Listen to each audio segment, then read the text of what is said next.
It was early Saturday morning when I noticed something unusual. The HOA had taken it upon themselves to borrow my ranch patio for one of their members' wedding. Not just any patio. It was my custom-built, handcrafted patio overlooking the lake, the pride of my ranch. Couldn't believe it. I tried calling them, but of course they didn't answer. By the time I arrived in person, the wedding was in full swing. Chairs were set, guests were mingling, and the bride and groom were posing for photos right on my property. Karen was there too, beaming with pride, thinking she had pulled off the perfect trespass. She had no idea the owner had shown up. I approached calmly, watching her chatter and boss people around, giving instructions as though she had the right. That's when I decided it was time to act, but in a way that would make the point crystal clear without harming anyone.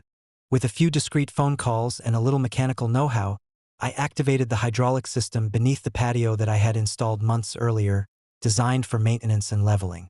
Within moments, the patio slowly began to lift and shift, tilting just enough to create a gentle, yet undeniable disruption.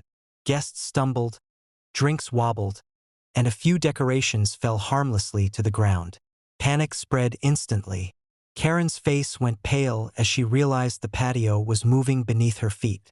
I calmly walked up, smiling, and said, "You're standing on my property, Karen.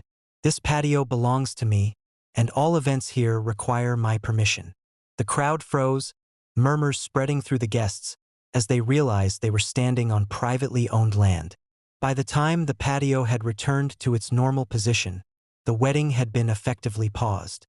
Karen was fuming, unable to argue, as I reiterated the legal consequences of trespassing and using private property without consent.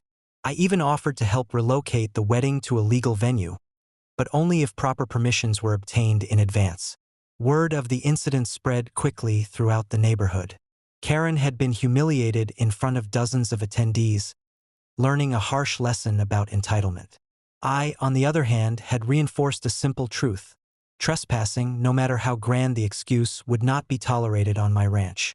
That evening, as I watched the sunset over the lake, the patio safe and untouched, I reflected on the situation. It wasn't about revenge. It was about protecting my property and teaching a lesson in respect. Karen's audacity had backfired spectacularly, and the community had witnessed firsthand that actions have consequences, especially when someone tries to take what doesn't belong to them. My ranch remained a sanctuary, my rules respected, and Karen left with a story she would never forget, and I made sure she would think twice before attempting such a stunt again.